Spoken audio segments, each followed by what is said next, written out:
여러분 안녕하셨습니까? 오늘은 9월 22일입니다. 양영태 TV입니다. 오늘 그 한미일보 설자가 이런 얘기를 제목에 걸었습니다. 이재명의 위험한 외교 안보 인식, 이렇게. 오늘 사설자는 아마 대부분들이 다 이럴 것으로 알고 있습니다. 이재명 대통령이 어저께 페이스북에 올린 글에서 이렇게 얘기했죠. 외국 군대가 없으면은 자주국방이 불가능하다고 생각하는 것은 굴종적인 사고다, 이렇게 주장을 했습니다. 아니, 군 통수권자가 이렇게 말해버리면은 대한민국 국군이 어떻게 사기를 어떻게 컨트롤하고 어떤 식으로 살아야 되겠습니까? 미군 철수요? 외국 군대가 없으면 자주국방이 불가능하다, 그런 생각은 굴종적인 사고다? 현실적인 사고지 왜 그게 굴종적입니까? 전쟁의 ABC를 갖다가 확실히 알아야 되는 것이 지금 군 통수권자의 인식이 좀 확대돼야 한다, 이런 생각을 합니다. 네, 이재명은 노무현 전 대통령의 똥별 발언을 소환을 했습니다. 그래가지고 첨단 무기와 예비전력 수치를 앞세워서 국방력을 설명했습니다. 똥별까지 잡아들었습니다. 군대를 어떻게 이런 얘기를 할 수 있습니까? 그러나 이러한 인식은 국제안보 환경을 지나치게 단순화한 위험한 접근이다 라고 이 사설자는 지적합니다. 한미동맹은 대한민국의 안보의 근간입니다. 외국군 주둔을 굴종으로 치부하는 관점은 동맹의 본질을 무척 지금 오도하고 오해한 것입니다. 미국과 유럽, 일본 역시 상호 주둔과 연합체제를 통해서 안보를 공유하고 있습니다. 미국군은 외국군이라고 얘기하는 것도 부적절합니다. 동맹군입니다. 한국이 처한 지정학적 현실 속에서 동맹이 없는 자주국방은 공허한 메아리입니다. 공허한 선언입니다. 누구한테 물어보세요. 네. 친북파들 빼놓고 건전한 대한민국 국민들에게 물어보십시오.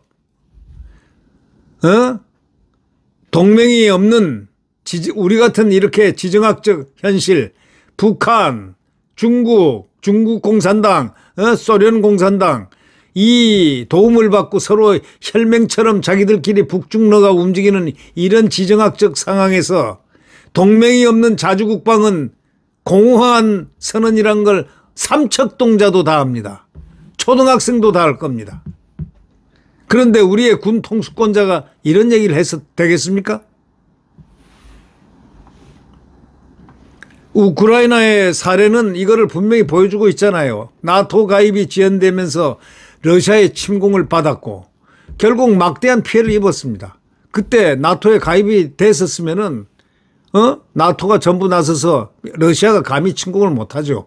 결국 막대한 피해를 혼자 있는 건 나토 가입이 지연됐기 때문에, 동맹이 없었기 때문에 러시아의 침공을 우크라이나가 받은 겁니다. 결국 막대한 피해를 입었죠. 반면에 폴란드라든가 발트상국 그 바로 옆에 붙어 있는 데들, 동유럽 국가들은요, 그 구소련 국가들 한번 보세요. 신속히 나토에 편입돼 가지고 러시아 군사적 위협을 효과적으로 억제하고 있습니다. 왜? 러시아가 거기 발트상국이라든가 폴란드를 침공할 경우는 나토가 바로 때리기 때문입니다. 러시아가 못 때리죠. 러시아 오래 끌지를 못해요. 동맹은 굴종이 아닙니다. 안전망입니다. 안전망. 에? 동맹이란 게 뭡니까? 안전망이지 그게 굴종하는 겁니까?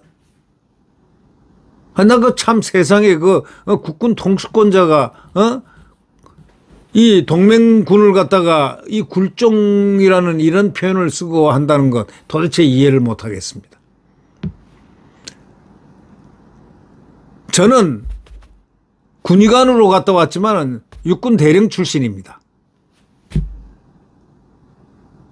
40세에 예편했지만 37세, 36세에 제가 대령을 달았습니다. 그래서 그래도 적어도 영관장교 대령이라면은 이 군의 최고 계급이라고 합니다.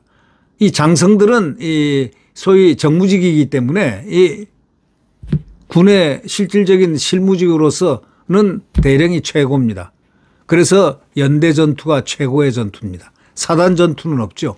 연대 전투가 최고의 전투가 되는 거죠. 그 다음이 대대 전투고 그 이 아래가 그 다음에 중대, 소대 이렇게 되죠. 네. 그런데 이 군에 대한 안보 의식이 이렇게 대통령이 이런 식의 지금 동맹군에 대해서 인식을 갖고 있다면 굴종적 자세라고 한다면 이렇게 표현한다면 더 이상 안보에 대해서 얘기할 수가 없습니다. 대통령과 안보를 갖다가 논할 필요가 없다 이렇게 생각이 됩니다. 왜? 그렇게 이미 굴종적 자세로 표현해버리면 할 말이 없는 겁니다.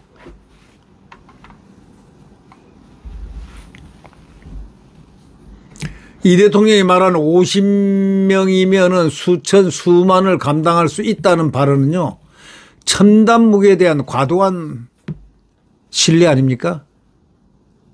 50명이면 수천, 수만을 감당할 수 있다? 핵무기요? 그러나 우크라이나 전쟁은 드론과 첨단 무기만으로 전황을 뒤집을 수 없음을 지금 보여주고 있지 않습니까? 북한이 거기에 가 있잖아요. 북한이 뭐가 있습니까? 첨단 무기가 있습니까? 뭐가 있습니까?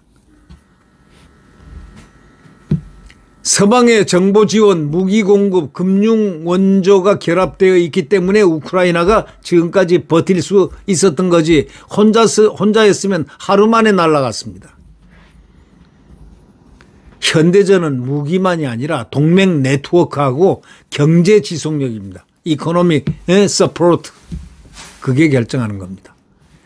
예비 전력 260만 명을 강조했지만은 숫자만으로 국방력을 보장할 수 있습니까? 그 예비군들이 전쟁에 났을 때 그들이 화력을 그만큼 현역같이 할 수가 있습니까?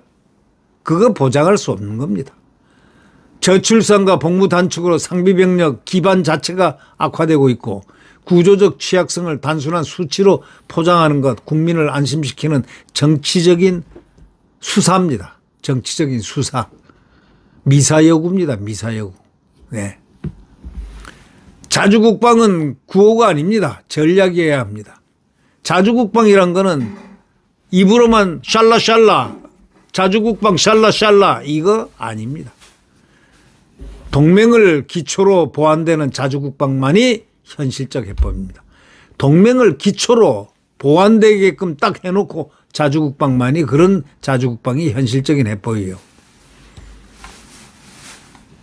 호혜적 동맹이라는 말만 반복하는 것은 공허한 겁니다. 첨단 무기와 예비군 숫자를 앞세워가지고 언술로 말하는 기술로 국민을 안심시키려고 한다면 그거는 국민을 속이는 거나 진배가 없는 겁니다.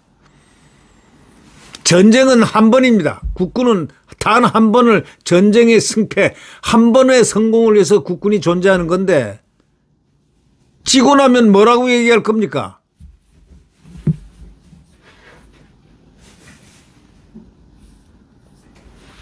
동맹을 굴종으로 치부하는 그런 그 기술은 대담해 보일지 모르고 하지만은 또 극좌파들에게는 환심을 사고 좌파들에게는 좋을지 모르지만 실상은 국가 역량의 한계를 스스로 고백하는 역설적 발언이라고 사설자는 지적하고 있습니다.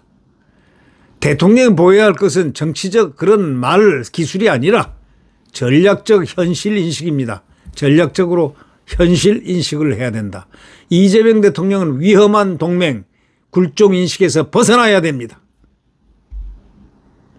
위험한 동맹, 굴종 인식에서 벗어나야 된다. 한국 안보를 지탱해온 동맹의 가치를 직시할 줄 알아야 된다. 지금 한국 안보를 지탱해온 우리 한미동맹의 그 가치를 이제 마음속으로 뼛속으로 깊이 인식하고 느껴야 된다. 이런 얘기입니다. 그렇지 않습니까?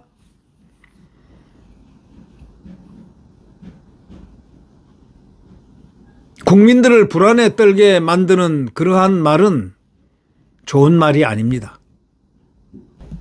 마치 정치적 언술로서는 뭐 어떨지 모르지만 대한민국의 안보 외교는 정치적 언술로 해서는 안 된다. 정치적 말 기술로 해서는 안 될 부분이 외교 안보 분야라는 사실을